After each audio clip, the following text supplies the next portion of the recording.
Hello kaibigan, ang Gcash mo ba ay on hold? You can't open Gcash app, may nagpa-pop out na something went wrong or suspended ang account mo? Don't worry dahil isi-share ko sa iyo ang step-by-step guide kung paano mag-submit ng ticket. Tap natin yung help center sa kanilang app or sa kanilang official website. Then once na maklik natin help center, hanapin naman natin yung chat with Gigi. So dito, itap lang natin yung 3 dash. And then, iselect natin tong contact us. And here makikita natin yung chat with Gigi, tap lang natin. Habang loading pa, remember, your subscribe can help reach more people who need this tutorial. Thank you! Kung first time mo mag-chat kay Gigi, i-type mo yung mismo problem mo. Pero kung nakapag-chat ka na before, tap mo tong start a new chat.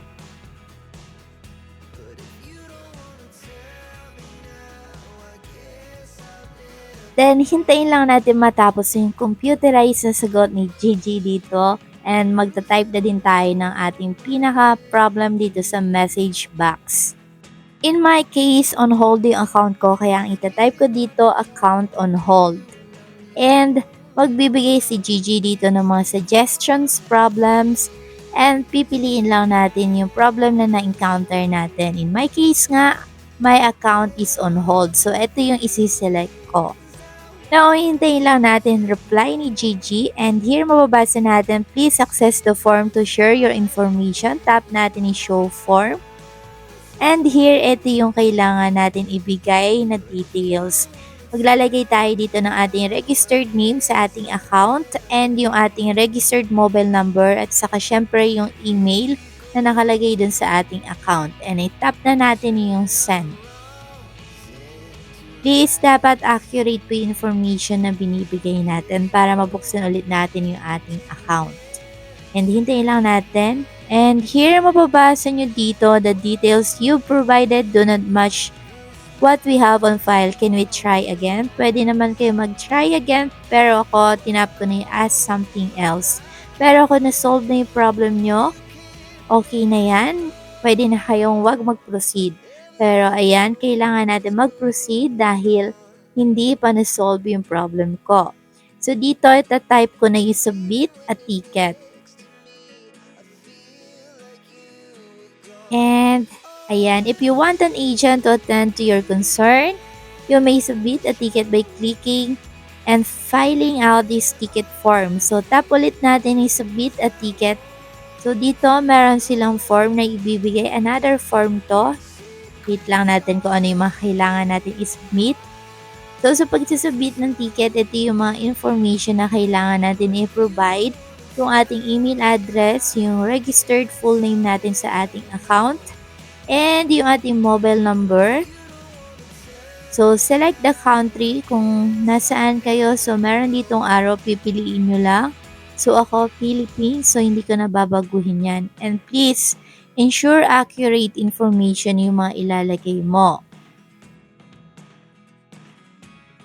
And lagay niyo yung mobile number nyo dyan. Dito sa may concern category, meron dito mga pagpipilian katulad ng account verification, cash in, cash out, Gcash card, and marami pang iba.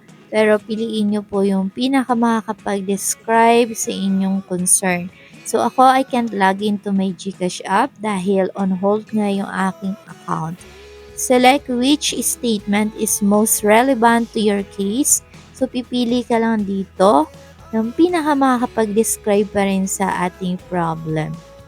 So yung akin, ito na lang, my account was put on hold due to a routine verification. Nakadepende yan sa inyo kung ano yung problem na na-encounter nyo. For example, ang nagpa-pop out dyan, something went wrong, yun yung pipiliin nyo, okay? Now, dito na tayo sa my your account type. And meron din ditong arrow button, piliin lang din natin kung ano yung pinakamakakapag-describe sa ating account. And tinitignan ko pa kung ano yung mga dapat natin sagutan. So ako, Filipino citizen, 18 plus years old with Philippine SIM. Now, ito pa yung mga dapat nyong sagutan, yung birth date po natin, birthplace, current permanent address or zip code, nationality natin kung kayo po ay Filipino or ibang lahi, government ID type, then source of fund natin, nature of work, Medyo marami pa po tayong dapat sagutan dito and kung gusto nyo pong bagalan yung ating video, makikita nyo po yan sa settings ni YouTube or stop nyo na lang po yung mismong video para makita nyo itong mga dapat nyo pang sagutan. Then, meron dito mga tanong katulad ng are you using remittance? Meron ditong yes or no. Makikita nyo naman yan sa may arrow. Pipindutin nyo lang po yung mga pagpipilian yung sagot. And now, nandito na tayo sa mga kailangan natin i-provide the documents. Katulad po ng valid ID, proof of billing, bank with relationship, selfie photo, and copy of signature. So, checkan ko lang po lahat ng box pero lahat po yan ay kakailanganin natin ng picture. And isisend po natin kasama nitong pagsasubmit natin ng form kay GCash. Check lang po natin lahat ng box niyan. So, ayan, makikita nyo po yan. Selfie holding your valid ID which clearly shows the details. And kailangan po, totoo po lahat ng isasubmit natin. And syempre, yung screenshot ng ating phone settings na makikita yung mismong registered number natin sa ating account. Reminders lang po na kailangan complete yung details na ibibigay natin at complete yung isasubmit natin na documents dahil hindi maging successful yung submission natin ng ticket kung kulang yung ipapasa natin ng mga pictures or mga documents.